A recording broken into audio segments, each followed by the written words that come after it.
Dessa vez eu vou falar um pouco da história de como eu comecei a programar. Na verdade, nos primeiros contatos com computação. Bom, tudo começou nos anos 80. Eu tinha 12 para 14 anos. Meu pai me deu um computador chamado CP200, que é um clone do TRS-80. O CP200 era um computador para lógica bem limitado. E ele não tinha nem cores, era só preto e branco. E ali você podia programar em Basic. Mas esse não. Primeiro contato, a primeira coisa que eu liguei o computador, eu vi que o computador não me dava resposta, então eu tive que, para dar resposta, programar.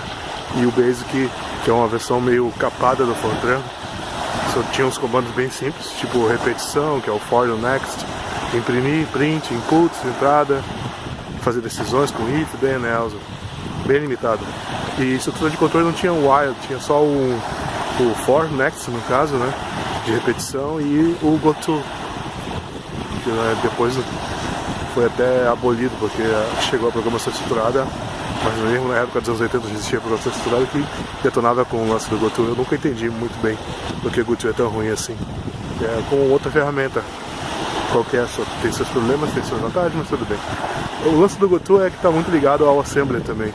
Se você quisesse também ter alguma melhora de velocidade, você logo ia aprender que nos computadores de 8 bits não adianta programar só em Basic, que as coisas não vão rodar muito rápido.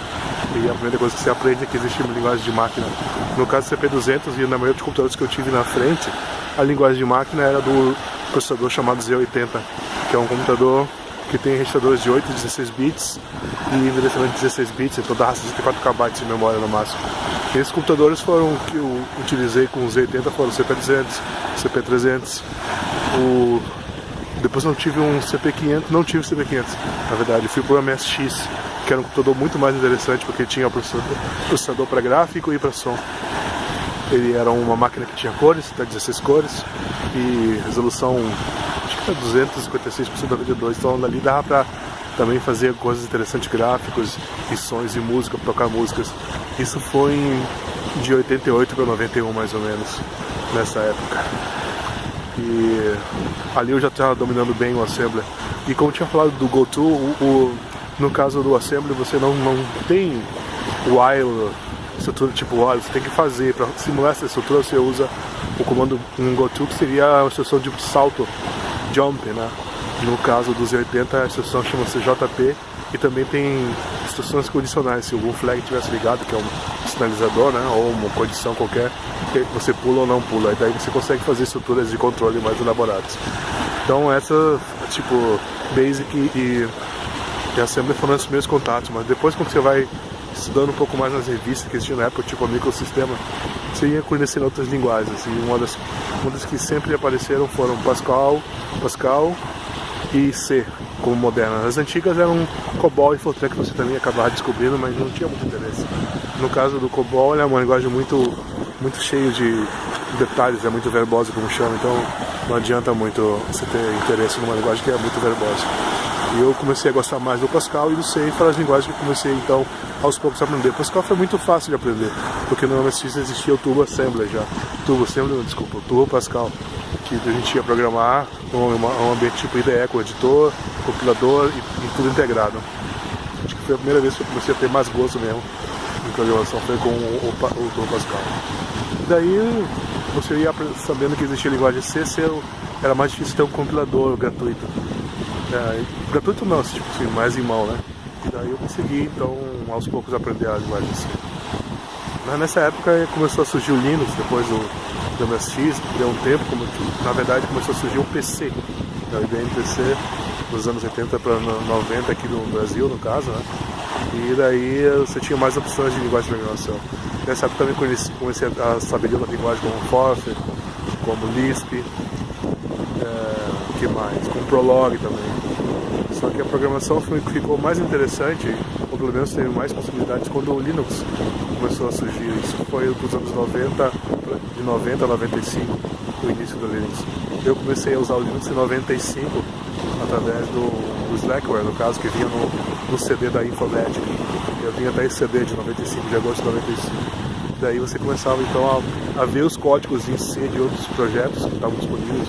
Geralmente eles eram gratuitos ou open, ou free no caso, até GPL, que estava muito em voga na época no caso.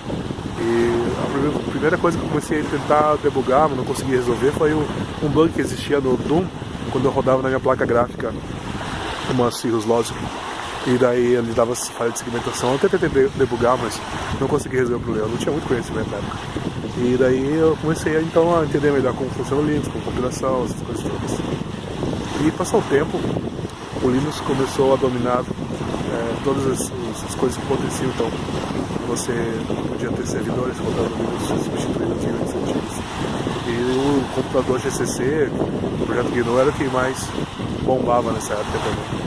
Agora existem outras variedades, né? Não é só o GCC, tem o LLVM, que a Apple utiliza, que é um computador também muito importante agora.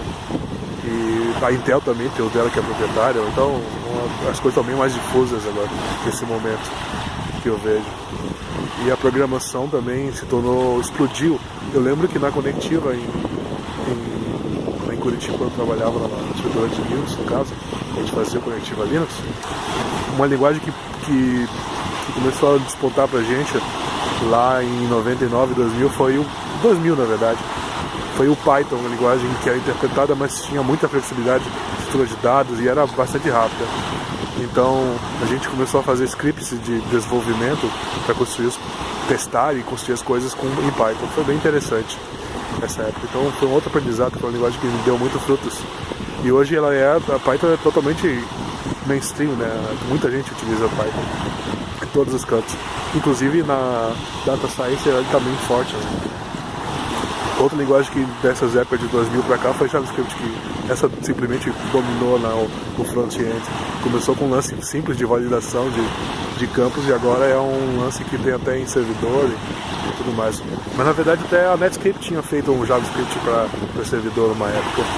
E é uma coisa antiga, mas só vingou mesmo, acho que com o Node.js, né? Então o lance de querer fazer coisas de JavaScript também em back-end. Mas hoje em dia JavaScript é uma linguagem muito utilizada e tem muita gente que critica também.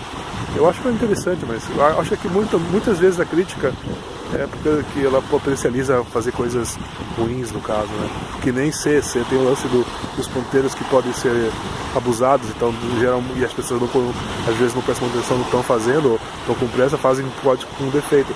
Como o C tem o buffer overflow, né? Que é um ponteiro que passa, né, das fronteiras das coisas. Interessante que o Pascal ele tinha, como você controlasse um array, se você estava passando na estrutura do array, passando dos limites, ele fazia a checagem. Então o Pascal ele tinha um lance mais interessante de ser mais seguro, né? Ele checava as coisas para você. Só que também, ao mesmo tempo, dava perda de desempenho. Então você, que virou meio que o assembler comum de todas as coisas, né? Era mais rápido, mais interação, mas em compensação era inseguro. Hoje a gente tem uma linguagem moderna como o Go, que é o que eu estou gostando de utilizar, né?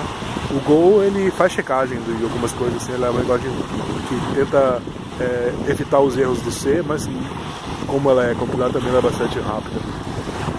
E eu vejo até que Go tem mais a ver com Modular Oberon, que ele está me chamando, que eu vi até numa palestra do Roger Pike, do que com a linguagem C em si mesmo.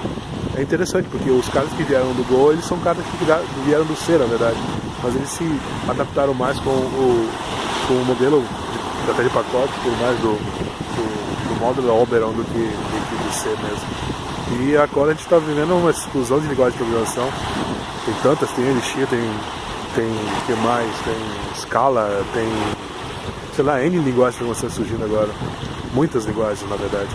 E fica difícil escolher uma. Só que é como uma vez eu fiz um Twitter falando que as linguagens de programação são muito voltadas para as coisas tipo do Google agora, né? Coisas de alto desempenho do Google, não para a gente fazer coisas que a gente faz no dia a dia. Então está faltando uma linguagem que seja mais expressiva, rápida e que não complique muito a vida de quem programa. Eu não sei se isso um dia vai chegar. Eu vejo também que tem a questão de que tem dispositivos mais simples do que computadores, então, e pequenos, né, como aquelas plaquinhas de Arduino e STM32, que eles têm um modelo de programação bem simplificado, então tem que fazer coisas rápidas, pequenas e que sejam expressivas nessas máquinas. Só se usa C no caso, né, mas seria legal ter alguma coisa diferente. Até o Rust é uma linguagem de programação que apareceu do projeto Mozilla, né? E parece ser uma linguagem rápida e compilada e segura para se usar, Mas a compensação, a complexidade dela me lembra de C++, e isso me assusta até. E outra questão que tem apontado também, que eu vi em algumas palestras, é sobre a utilização de linguagens declarativas, né?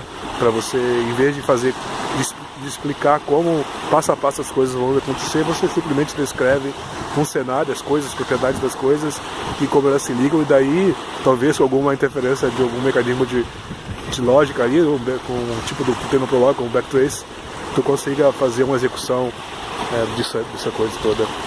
Então, essa questão de dispositivos rápidos e muitos dispositivos, muitos processadores, linguagem declarativa, isso parece, para mim, ser um ponto a ser estudado também. E outra coisa é essa do que tem agora de muitos dados, informações do que chega do Data Science, que eu não sou a par, porque é uma área muito complicada de se estudar. Eu acho que as pessoas simplificam muito, acho que só ver tutorial vai aprender a ser um Data Scientist, mas acho que não. É muito complexo, é uma coisa que tem a ver mais com estatística mesmo, né? E tem algumas linguagens de programação que talvez possam extrair essa funcionalidade de utilizar a probabilidade, né? E a massiva quantidade de dados para poder fazer computação, porque senão a gente vai acabar perdendo para as máquinas, como eu vi uma palestra do Eric, eu esqueci sobre o nome dele, é um cara que é muito famoso, que mexeu com uma outra linguagem que é legal também de aprender, que seria a Haskell. Então tem uma coisa a ser explorada aí nesse campo também. Bom, eu tentei dar um resumo geral das coisas que então, de linguagem de programação, espero que tenha sido útil de alguma forma. Até o próximo, tchau, tchau.